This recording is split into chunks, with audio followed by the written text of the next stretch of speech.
சொல்லும்போது உடனே நீங்கள் ஏற்றுக்கொள்றீங்க தெரியுங்களா? அதான் தாழ்மை.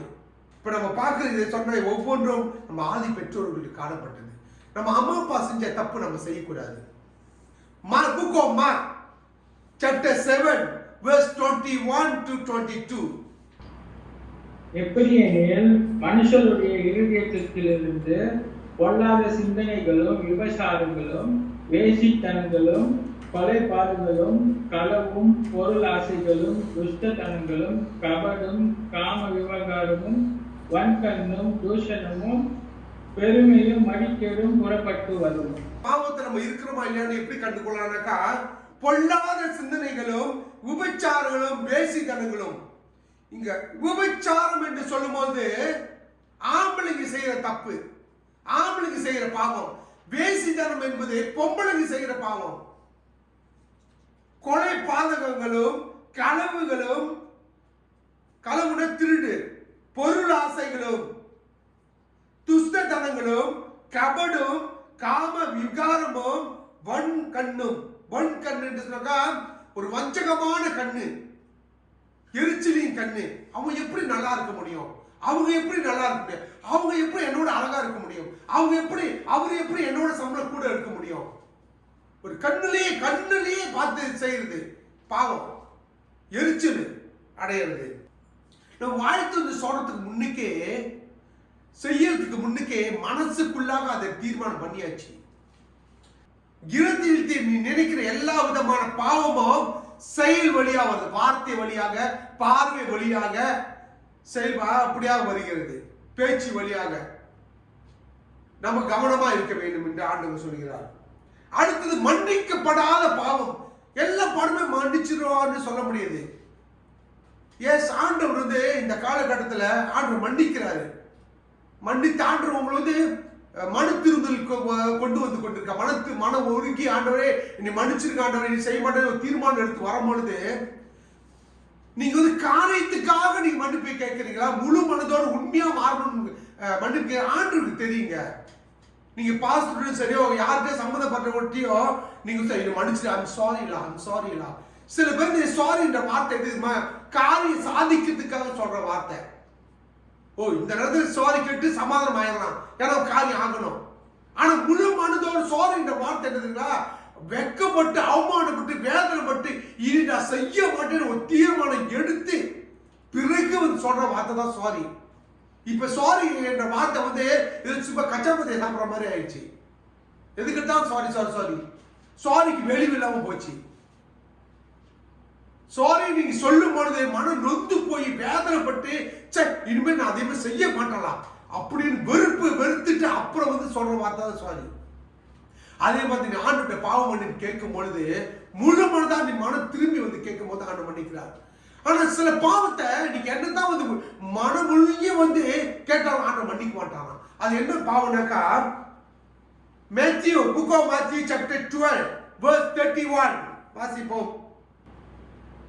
So I tell you, people can be forgiven for every sinful thing they do and for every bad thing they say against God.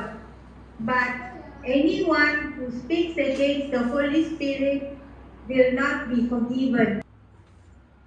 பரிசுத்த ஆவியானவருக்கு விரோதமாக தூஷணமோ மனுஷனுக்கு மன்னிக்கப்படுவதில்லை. இதுவும் கர்த்தர் உங்களுக்கு சொல்ல விரும்புகிறார். உங்க சிந்தனைகள் பதிவு செய்து வைத்துக் கொள்ளுங்கள். சுபாவத்தின் அடிப்பில் வருகிற பாவம், நம்ம மனுஷ சுபாவத்திலேருந்து வருகிற ஒரு பாவம். இது என்ன என்று பார்ப்போம். Book of Romans chapter 5 verse 12 வாசிப்போமா.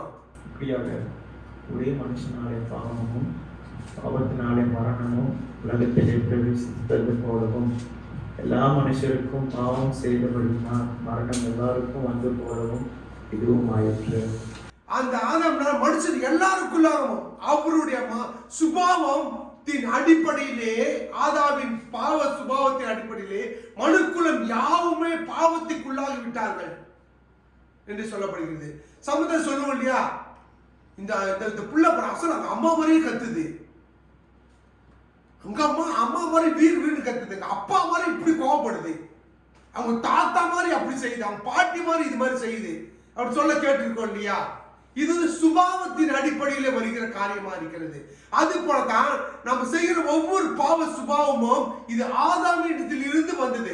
ஆதாமுக்கு எப்படி வந்து சாத்தானிட்டு இருந்து வந்துச்சு இந்த பாவ சுபாவங்கள். இது இப்படிதான் போயிட்டு இருக்குமா, வேற இதுக்கு முடிவே இல்லையா அப்படின்னு நீ கேட்டீங்களாக்கா முடிவு உண்டு. இதுக்கான சரியான சொல்யூஷன் உண்டு. பிறகு நம்ம பார்ப்போமாங்க பாவத்தின் விளைவுகள் என்ன என்று பார்ப்போம். அந்த பாவம் செய்கிறா என்ன விளைவு வரும்னாக்கா நாம் தேவனிடம் இருந்து பிரிந்து போகிறோமா, நமக்கும் தேவனுக்கும் உள்ள உறவு பிரிக்கப்படுகிறது, தூரப்படுத்தப்படுகிறது. பாவம் செய்கிறதுனால நம்ம ஆண்டவரோட தூரமா போகுவோமா, தேவனுடைய அன்பு, பாதுகாப்பு, அரவணைப்பு, நிம்மதி, சந்தோஷத்தை இழக்கிறோம். மீண்டும் வாசிக்கிறேன் நானே, தேவனுடைய அன்பு, பாதுகாப்பு, அரவணைப்பு, நிம்மதி, சந்தோஷம், சமாதானம் எல்லாத்தையும் இழக்கிறோமா. பாவம் செய்கிறதா வருகிற விளைவு. இப்ப பாவத்தின் சம்பளம் அடுத்து பார்ப்போம். பாவத்தின் சம்பளம் மரணம் என்று. இது அதுக்கான விளைவுகள். பாவம் செய்யணும், அந்த பாவம் செஞ்சுட்டா இப்ப என்ன அதுக்கு அப்படின்னு கேட்கலாம். என்ன நம்ம நடக்கும், உங்களுக்கு வந்து ஆண்டோட அன்பு இல்லாம போயிடும். ஆண்டவருடைய அன்பே இல்லை, நான் மனசோட அன்பு கிடைக்க நினைக்கிறீங்களா? உங்க பொண்டாட்டியோட அன்பு கிடைக்க நினைக்கிறீங்களா? உங்க கணவனோட அன்பு கிடைக்க நினைக்கிறீங்களா? உங்க பிள்ளைகளோட உங்க உற்றாரோட அன்பு கிடைக்க நினைக்கிறீங்களா? ஒருத்தர் கூட உங்க மூஞ்சி கொடுத்து பேச மாட்டாங்க. அப்போ உங்க மனநிலை எப்படி இருக்கு யோசனை பாருங்க. அடுத்துதான் உங்களுக்கு பாதுகாப்பே இல்லை. இப்ப நீங்க பாதுகாப்பு இப்ப இருக்கு, நல்லா இருக்கீங்க, தேவன் உங்களை பாதுகாக்கிறார் என்று அர்த்தம். தேவன் மட்டும் பாதுகாக்கலைனாக்கா நம்ம எப்பயோ சிதறி போயிருப்போம். பிசாசம் யாரை வஞ்சிக்கலாம், யாரு அழிக்கலாம் என்று, கொள்ளலாம் என்று வகை தேடி கொண்டிருக்கிறானா. அவன் கையிலிருந்து நம்மளை காப்பாத்தி வச்சிருக்கிறார். அவர் நம்மகிட்ட இல்லைனாக்கா நம்மளுடைய நிலை ஐயோ பரிதாபம், அந்தோ பரிதாபம் ஆகிவிடும். அடுத்து அரவணைப்பு. அவரோட அரவணைப்பு இருக்கார். மன வேதனையா இருக்கும் போது ஒரு ஆதலா ஒரு வார்த்தை சொல்ல யாரும் இருக்க மாட்டாங்க. ஆண்டு ஒரு சிலர் அனுப்பி விட்டுட்டு உங்களுக்கு ஆதல் படுத்துவோம், சந்தோஷப்படுத்துவோம், சமாதானப்படுத்துவோம். ஆண்டு நபர் வச்சிருக்கிறார். கணவனுக்கு மனைவி, மனைவிக்கு கணவன், பிள்ளைகள், சொந்த பந்த நண்பர்கள், உங்க பாஸ் எல்லாம் ஆண்டு கொடுத்திருக்காரு. ஆண்டவர் அனுமதித்து இருக்கிற உங்க வாழ்க்கையில் அவங்கள நீங்க பாவம் செஞ்சீங்களா எல்லாம் தூரப்படுத்திடுவாரு. நீ வெறுமைய தனி கட்டியா நிக்கணும், நொந்து நூடலாகி வேதனைப்பட்டுதான் உங்க வாழ்க்கை கழிக்கணும். அடுத்து சந்தோஷமே இல்லாம போயிருங்க, சந்தோஷமே நிம்மதி இல்லாம போயிடும்.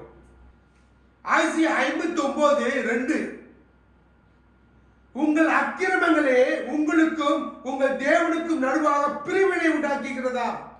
நம்ம செய்யற அக்கிரமம் பாவம் ஆண்டு நமக்கும் பிரிவினை உண்டாக்குகிறதா. உங்கள் பாவங்களே அவர் உங்களுக்கு செவி கொடாதபடிக்கு அவர் முகத்தை உங்களுக்கு மறைக்கிறது. என்ன விளைவு பார்த்தீங்களா? அவர் நம்மளை பார்க்க முடியாதபடிக்கு நம்ம அவரை பார்க்க முடியாது. நடுவில் ஒரு மறைவா இருக்கிறதா, ஒரு மதில் போல, ஒரு வால் போல நடுவில் நிற்குதான் நம்ம செய்யற பாவம். நம்ம ஆண்டரை பார்க்க முடியாது, ஆண்டரை நம்மளை பார்க்க விரும்ப மாட்டாரு. இப்படிதான் சொல்லி கூட இப்படிதான் இருக்கிறேன் நான் பேசாம போயிடுவாரு. கஷ்டப்பட வாழ்ந்துக்க போயிடுவாரு. ஆண்டு மட்டும் நம்ம மேல கடுப்பா ஆயிட்டானாக்கா அந்த வாழ்க்கை நிம்மதியற்ற நிம்மதியோ அது சித்திரவதையான வாழ்க்கைங்க. நான் என் வாழ்க்கை பட்டுதான் உங்களுக்கு சொல்றேன். தேவன் மட்டும் தன் முகத்தை திருப்பினா நம்மளை விட்டு நமக்கு நிம்மதியற்ற வாழ்க்கை போயிடும். நிம்மதியே இருக்காதுங்க வாழ்க்கையில. உங்களுக்கு பணம் இருந்தாலும் கூட சந்தோஷம் இருக்காது. நான் ஆண்டு திருப்பி ஆண்டு ஒப்பு கொடுத்து வந்ததுனால நான் காப்பாற்றப்பட்டேன். உங்கள் கைகள் ரத்தத்தாலும் உங்கள் விரல்கள் அக்கிரமத்தாலும் கரைப்பட்டு இருக்கிறது. உங்கள் உதடுகள் பொய்யை பேசி உங்கள் நாவு நியாயக்கேட்டை வசனித்து நீதியை தேடுகிறவனும் இல்லை, சத்தியத்தின்படி வழக்காடுகிறவனும் இல்லை. மாயையை நம்பி அபத்தமானதை பேசுகிறார்கள், தீமையை கற்பம் தரித்து அக்கிரமத்தை பெறுகிறார்கள். ஒருவர் செய்யும் பாவம் அவர் குடும்பத்தையே சீர்குலைத்து விடும். நம்ம செய்யற ஒரு நபர் செய்யற குடும்பத்தை சீர்குலைத்துடுமா. அடுத்த பாவத்திற்கு தானே பொறுப்பு. இத மத்த பொறுப்பு கை நீட்ட முடியாதுங்க. நீங்க என்ன ஒரு பாவம் செய்றீங்கன்னாக்கா உங்களோட அனுமதி இல்லாம நீங்க அந்த பாவம் செய்ய முடியாது. yes or no, one or do one உங்ககிட்ட தான் இருக்குது. ஐயோ அவங்கனால தான் நான் பாவம் செஞ்சேன், இல்ல அவருனால தான் பாவம் செஞ்சேன், அதனால தான் பாவம் செஞ்சேன், இதனால பாவம் சொல்லாதீங்க. நீங்க பாவம் செஞ்சிட்டீங்க, அது நீங்க தான் காரணம். இது யாரையும் மேலே நீங்க பழி சுமத்த முடியாது. நீங்க செய்யற பாவத்துக்கு நீங்க தான் பொறுப்பாளி. இதுக்கு யாருக்கும் பொறுப்பாளி கொடுக்க முடியாது, தப்பிக்க முடியாது. ஆதாம் ஆண்ட சொல்லும் போது டக்குன்னு கை நீட்டிட்டார் பார்த்தீங்களா, நீ கொண்டு வந்து கொடுத்தி அந்த பொம்பளை, அதுதான் மொத ஆண்டு கொண்டு வந்து காட்டும் பொழுது ஐயோ மாமிசத்துக்கும் எலும்புக்கு எலும்பும் அப்படின்னு வர்ணிச்சாரு, கவிதையெல்லாம் பாடினாரு. ஆனா பாவம் செஞ்சுட்டோடனே நீ கொண்டு வந்து கொடுத்தி அந்த இந்த புந்து தான் எனக்கு கொடுத்துச்சு அப்படி கை நீட்டிட்டாரு. இந்த நீட்டுற கை இன்னொரு நீட்டி தான் இருக்கு எல்லாத்துக்கும். நம்ம சொல்ற பத்தி ஏதாச்சும் வச்சுனா நான் செய்யல, அவங்கனால தான் நான் செஞ்சேன் அப்படி சொல்லாதீங்க. உங்க தவறு நீங்க செஞ்சு நீ தப்பு பண்ணேன்னு ஒத்துக்கொள்ளுங்க. கடவுள்கிட்ட டாக்டர்கிட்ட போய் சொல்லக்கூடாதுன்னு சொல்லுவாங்க. நீ டாக்டர்கிட்ட போய் உங்களுக்கு என்ன சீக்கிரம் டாக்டர்கிட்ட தெளிவா சொல்லுங்க, இதான் சீக்கிரம்ட்டு. அப்பதான் சரியா மருந்து கொடுக்குவாரு. கால் வலிக்குன்னு சொல்லிவிட்டு வயிற்று வலிக்கு போய் எனக்கு கால் வலிக்குன்னு சொல்ல முடியுமா? முடியாது. அப்ப கால் வலி மருந்து தான் கொடுப்பாரு. அந்த கால் வலி மருந்து தாயில கொண்டு வந்து வயிற்று வலிக்குன்னு சொல்லிட்டு குடிக்க முடியுமா? முடியாது. ஆண்டவர்கிட்ட மறைக்க முடியாது. நீங்க தப்பு பண்ண ஆண்டவரே நான் தப்பு பண்ணிட்டாண்டவரே நான் இனி செய்ய மாட்டேன்ப்பா தீர்மானம் எடுங்க. பாவத்தின் சம்பளம் மரணம் என்று சொல்லப்படுகிறது ரோமர் 6:23. நீங்க பாவம் செஞ்சீங்களாக்கா மரணத்தை தான் சந்திக்கணும், அது தப்பிக்க முடியாது. பாவத்தின் சம்பளம் மரணம். The wages of sin is death. உப்பா டோசா யாலா மவுத் என்று சொல்லப்படுகிறது. உப்பா டோசா யாலா மவுத். நீ பாவம் செஞ்சீங்களா மரித்து தான் ஆகணும். மரணம் என்று சொல்லப்படுகிற மரணம் வந்து நரகம், அக்கினி கடல், லேக் ஆஃப் ஃபயர், ஹெல் என்று சொல்லப்படுகிறது. அங்கதான் போய் பண்ணணும். பாவம் செய்கிறவர்கள் எல்லாமே தப்பிச்சு ரசுவா கொடுத்து தப்பிக்க முடியாது. ஆண்டவர்கிட்ட ரசுவாலா கொடுக்க முடியாது. இந்த பூமியில வேணா நீ கொடுத்து தப்பிச்சிடலாம், அது உங்க விருப்பம். ஆனா ஆண்டவர்கிட்ட கொடுத்து தப்பிக்க முடியாது. மனக்கணக்கில் மனக்கோட்டையில் இருக்காதீங்க. சினிமா படத்துக்கு ஜோக்கா இருக்கும், கேட்கறதுக்கு பார்க்கறதுக்கும். ஆனா நடைமுறை வாழ்க்கையில நரகம்னா நரகம் தான். அங்க போகக்கூடாதுன்னு சொல்லித்தான் ஆண்டவர் இந்த போதனை சொல்லி கொண்டு இருக்கிறார், உங்களுக்கும் எனக்கும் சேர்த்து. சரி, பாவம் மன்னிப்பாரு தெரியல, நான் வந்து இப்பெல்லாம் தெரிஞ்சிருக்கேன் அல்லது இப்பெல்லாம் இருக்கா அப்படின்னு தெரிஞ்சுக்கிட்டீங்க. சரி, இப்படி பாவம் மன்னிப்புக்கான சரியான வழி என்னது, சரியான சொல்யூஷன் என்னது? Book of Hebrew chapter 9 verse 22. In fact, the law requires that nearly everything be cleansed with blood, and without the shedding of blood there is no forgiveness. ரத்தம் சிந்துதல் இல்லாமல் பாவ மன்னிப்பு உண்டாகவில்லை. ரத்தம் சிந்துதனால தான் பாவ மன்னிப்பு உண்டானுச்சு. முந்தின பாத்தீங்களாக்கா யாரும் பாவம் செஞ்சாங்களா காளைகளை கொண்டு பலியிடுவார்கள். ஆனா காளைகளோட பலிகள் எல்லாமே மனுஷனுடைய பாவத்தை போக்க முடியல. அது பாவியா இருந்துட்டு பாவமான மனுஷனுக்கு உதவி செய்ய முடியுமா? அதாவது ஆத்துல அல்லூர்ல ஒருத்தன் விழுந்துட்டான், பிரியான ஆத்துல ஒருத்தன் விழுந்துட்டான். ஆத்துல உள்ளவனை காப்பாற்ற முடியுமா? முடியாது. கரையில உள்ளவன் தான் ஆத்துல உள்ள கீழே உள்ளவனை தூக்க முடியும். பாவிக்கு உதவி செய்ய முடியாது. பரிசுத்தவான் தான் பாவிக்கு உதவி செய்ய முடியும். அப்ப அந்த பரிசுத்த ரத்தத்தை யாருக்கு இருக்கிறாங்க? இயேசு கிறிஸ்து ஒன்றுதான் பரிசுத்தமானவர். அவர் ரத்தத்தை சிந்தி உலக மக்களோட எல்லா பாவத்தையும் அவர் கழுவி சுத்திகரித்து விட்டார். எல்லா பாவத்தையும் அவர்கிட்ட எடுத்துக்கொண்டு தண்டனை என்கிட்ட கொடுங்க. அவர் எடுத்துக்கொண்டு அவரை யாரெல்லாம் அவர் வந்து தன் பாவத்தை ஒப்பு கொடுக்கிறார்களோ அவர்கள் வந்து பாவ மன்னிப்பு பெற்று சுத்தமாக்கப்பட்டவர்களாக போகிறார்கள் என்று வேதம் சொல்லப்படுகிறது. Book of Isaiah chapter 53 verse 5. நம்முடைய மீறுதல்களின் நிமித்தம் அவர் காயப்பட்டு நம்முடைய அக்கிரமங்களின் நிமித்தம் அவர் நொறுக்கப்பட்டார். நமக்கு சமாதானத்தை உண்டும் பண்ணும் ஆக்கினை அவர் மேல் வந்தது. அவருடைய தழும்புகளால் குணமாகிறோம். தேங்க்யூமா. பாருங்க, இயேசு கிறிஸ்து எந்த அளவுக்கு மனிதனுடைய பாவங்கள் எல்லாத்தையும் எடுத்து நம்ம நினைக்கலாம், ஐயோ பாவம் ஆதமோட சுபாவம் அப்படியே வந்துட்டே இருந்தா எப்பதான் நான் மன்னிக்கப்பட்டு பரிசுத்தமான மாறி எப்படி நான் பரலோகத்துக்கு போறது ஒரு கேள்வி நமக்கு எழும்பலாம் இல்லையா? ஆனா அதுக்காக ஆண்டவராக இயேசு கிறிஸ்து பூமிக்கு வந்து நான் இருக்கிறேன் அவன் பாவத்தால் போக்குறதுக்கு, உன் அக்கிரமத்தலாத்தையும் நான் போக்குறேன், உன் மீறுதலாத்தையும் நான் எடுத்து போடுறேன் அப்படின்னு இயேசு கிறிஸ்து அடிக்கப்பட்டு வேதனைப்படப்பட்டு நம்மளுக்காக தண்டனை அனுபவித்து அவருடைய பரிசுத்த ரத்தத்தை சிந்தி நம்மளை கழுவி நம்மளை பரிசுத்தமாக்கி விட்டார். அடுத்தது 1 பீட்டர் chapter 2 verse 24 வாசிப்போமா? நாம் பாவத்துக்கு செத்து நீதிக்கு பிழைத்திருக்கும்படி அவர் தாமே தமது சரீரத்திலே நம்முடைய பாவங்களை சிலுவையின் மேல் சுமந்தார், அவருடைய தழும்புகளால் குணமானீர்கள். தேங்க்யூ ஐயா. நம்ம பரிசுத்தவான் அல்ல, பரிசுத்தவானாக ஆக்கப்பட்டோம். நாம் நீதிமான் அல்ல, நாம் நீதிமானாக ஆக்கப்பட்டோம். யாராலே? இயேசு கிறிஸ்துவினாலே. என்னுடைய நண்பன் ஒருத்தர் தான், நான் வேலை செஞ்சுக்கிட்டு இருக்கும்போது அவன் ஹஜ்ஜுக்கு போயிட்டு வந்தான். அப்போ பாவம் மன்னிக்கப்பட்டுருச்சுன்னு உனக்கு வந்து கன்ஃபார்மா தெரியுமா அப்படின்னு, அது நாட் ஷுவர் அப்படின்னா. எனக்கு வந்து அது வந்து நான் வந்து ஷுவரா சொல்ல முடியாது, மன்னிக்கப்பட்டு அது அல்லாஹ்வுக்கு ஒண்டி தான் தெரியும் அப்படின்னு சொன்னான். ஆனா இங்க ஆண்டவராக இயேசு திட்ட தெளிவாக சொல்லுகிறார், ஆண்டவர் இயேசு சொந்த ரட்சகரை ஏற்றுக்கொண்ட யாவரையும் அவர் அவங்கள பாவங்களை மன்னிக்கிறாராம், மன்னித்து நித்திய வாழ்வு கொடுக்கிறாராம், பரலோக வாழ்வு கொடுக்கிறாராம். நீங்க சந்தோஷமா நெஞ்சில் கை வைத்து சொல்ல முடியும், என் பாவங்கள் மன்னிக்கப்பட்டது, நான் நிச்சயமா பரலோகத்துக்கு போவேன் என்று நீ சவாலிட்டு சொல்ல முடியும். நான் அவருக்கு சொன்னேன், இயேசு கிறிஸ்துவை சொந்த ரட்சகரை ஏற்றுக்கொண்ட ஒவ்வொருவரும் பரலோகத்துக்கு போக முடியும் என்று நிச்சயம் இருக்கிறது என்று சொன்னேன். அவன் இனி மேலைகளை பார்த்து பேசாம போயிட்டான். இதுதான் விசுவாசம், இதுதான் நம்பிக்கை. பிறகு நம்ம பார்க்கிறோம் எப்படி பாவம் மன்னிக்கப்பட்டுருச்சு எப்படின்ற பார்க்க போயிடும்.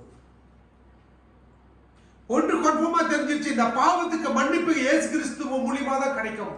அந்த இயேசு கிறிஸ்துவை ஏற்றுக்கொண்டு நம்ம ஒவ்வொருவரும் பாவங்கள் மன்னிக்கப்பட்டவர்களாக வாழ்கிறோம். பாவத்தை மன்னிக்கப்பட்ட நம்ம இனி பாவம் எப்படி செய்யாமல் இருக்கணும்ன்றதும் ஆண்டு கத்துக் கொடுக்கிறார். முந்தி இருந்த வாழ்க்கை இப்படி இருந்த வாழ்க்கை நீ பாருங்களேன், அடிக்கடி இதான் சொல்லி வரேன். என்னோட முன்னே துணிகரமா செய்த பாவத்தை இப்ப நம்ம செய்ய முடியல. முன்னி போய் நம்ம அர்ச்சனை பண்ணுவோம், கோயிலுக்கு போய் அர்ச்சனை, நானும் கோயிலுக்கு போய் அர்ச்சனை பண்ணியிருக்கிறேன். ஆனா இப்ப செய்வீங்களா? வெட்டி போட்டாலும் செய்ய மாட்டீங்க. வாந்தி எடுத்துட்டீங்க, ஒரு வாந்தி எடுத்து திருப்பி சாப்பிடுவீங்களா? ஒரு வாந்தி எடுத்து கக்கிட்டீங்க கீழே, திருப்பி பார்த்து பொறுக்கி சாப்பிடுவீங்களா? வேதம் தான் சொல்லப்படுது, பின்வாங்கி போகிறவன் வந்து கக்கிடுத திருப்பி சாப்பிட நாய்க்கு சமம் என்று சொல்லப்படுகிறது. நம்ம இனி அந்த செய்ய மாட்டோம். ஏனென்றால் கர்த்தருடைய ஆவியானவர் நம்மளுக்குள்ளா இருக்கிறார். எது சரி எது நியாயம் என்பதை ஆண்டு வழிநடத்துகிறார். சில தவறுகள் ஆண்டு மீறி நடக்கும் போது ஆண்டு அடிக்கிறாரு, அடிச்சு சரிப்படுத்துகிறார். அப்படி மீறி அப்படிதான் செய்வேன் காட்டுறப்போ அவன்ட்டு ஆண்டு யாரும் வற்புறுத்த மாட்டார். தேவ தூதனே விட்டுட்டாரு, நீ பாவம் செய்யறியா, என் மீறி நடக்க பொறுப்பு வந்துச்சா போ, அதுக்கு தண்டனை அனுபவிச்சா. ஆண்டு அதான் செய்வாரு, யாரையும் வற்புறுத்தார். நன்மை செய்யறதோ தீமை செய்யறதோ ஆண்டு சுதந்திரத்தை கொடுத்துட்டாரு. நன்மை தீமை நாவின் வார்த்தையில் இருக்கிறது, அது எது பிரியப்படுறீங்களோ அதை கடியை புசிப்பீங்க, அவ்வளவுதான். சரி, என்ன செஞ்சாதான் என் பாவம் மன்னிக்கப்படும்?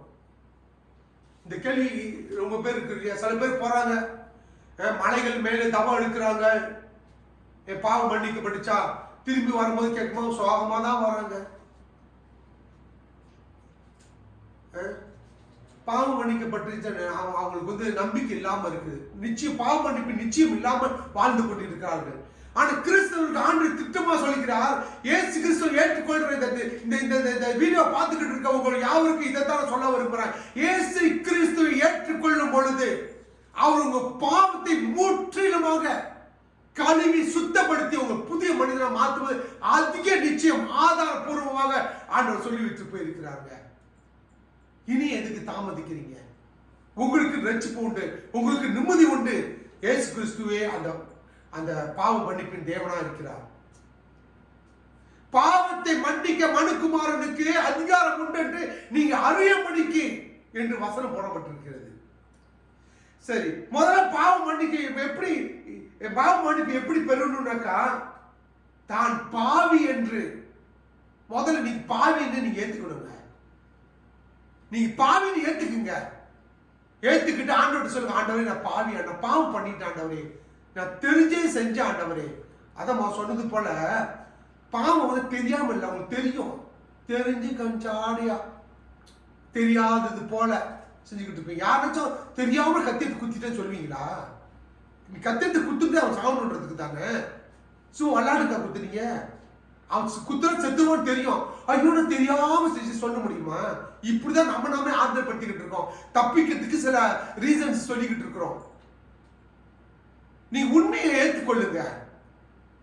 ஆண்டவர்கிட்ட போய் பேசாதீங்க. அவரை ஏமாற்ற முடியாது. மனசனை பத்தி அவர் சொல்ல யாரும் சொல்ல தேவையில்லை. மனிதனோட நினைவுகள்லாம் அவர் அறிந்து இருக்கிறாராம். நீ பாவின்னு ஏத்துக்கறியா?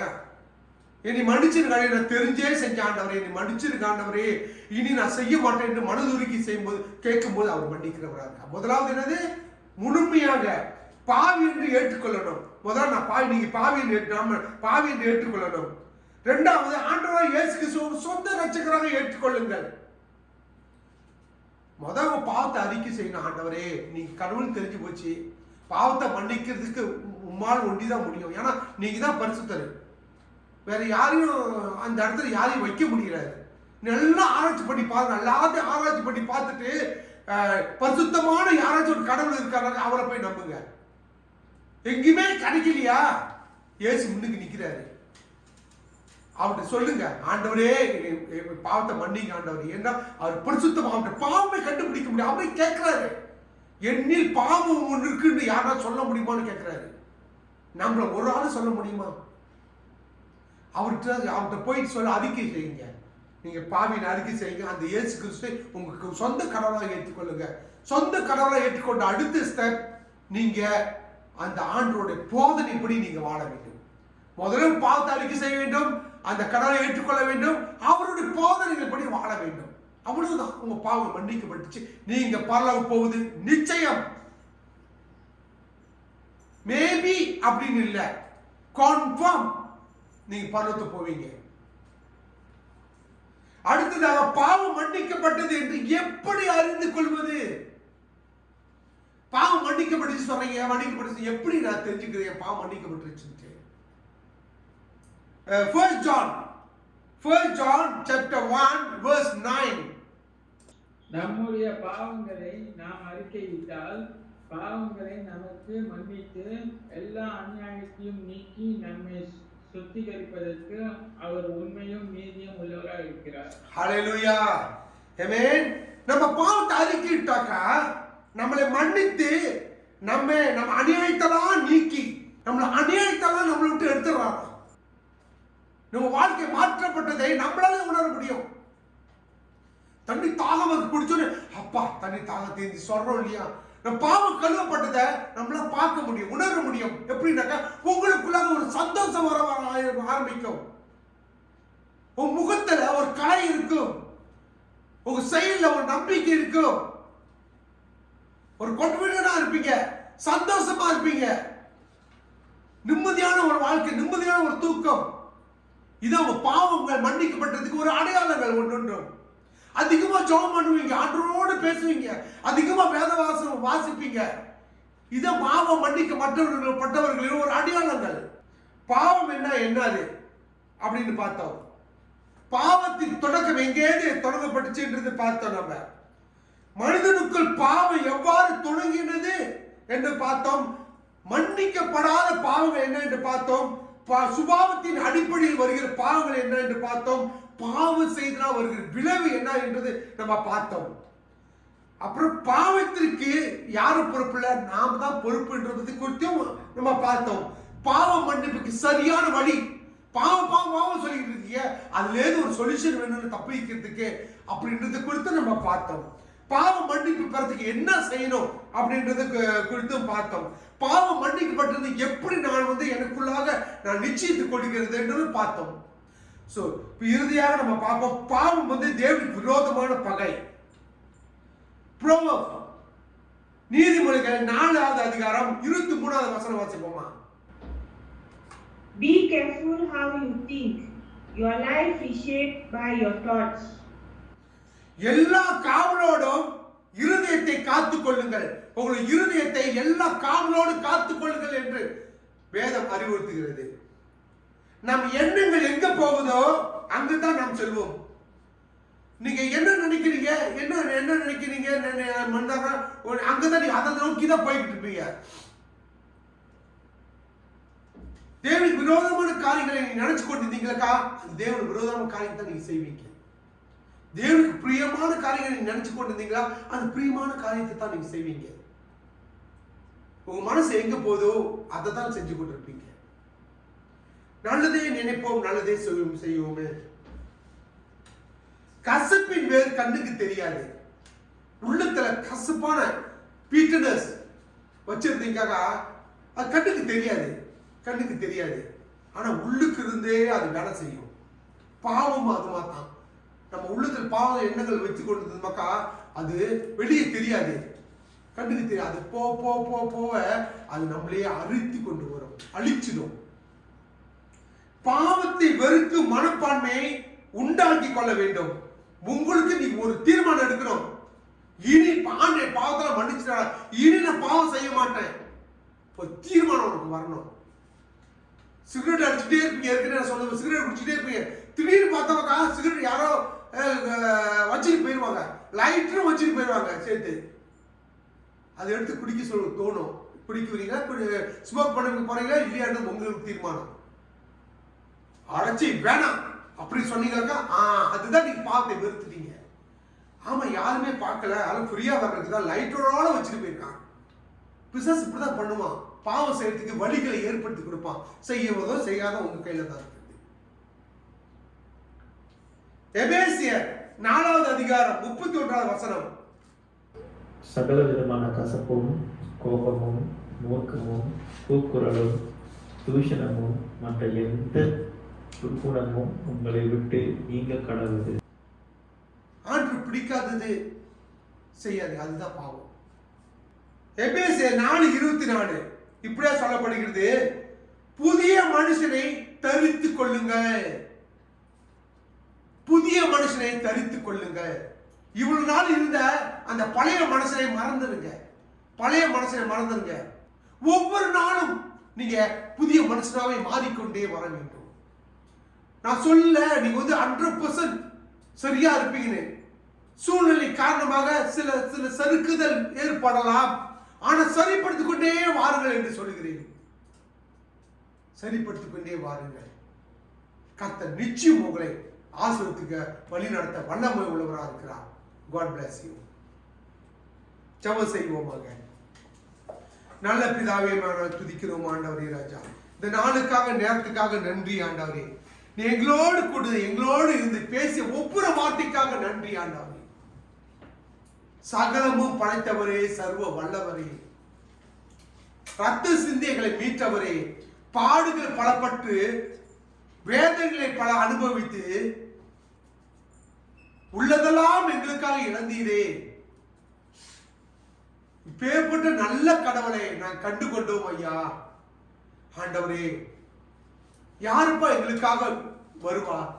நீ எங்களுக்காக வந்தீங்களே, எங்களை வாழ வைக்க நீர் உயிரை கொடுத்தீங்களே ஆண்டவரே. ராஜா, உமக்கு நான் உண்மையா வாழ எங்களை ஒப்புக் கொடுக்கிறோம் ஐயா. எங்களை ஆசீர்வதி வழி நடத்தி ஜீவனுள்ள இயேசு நாமத்தில் ஜெபிக்கிறோம் நல்ல பிதாவே. ஆமென்.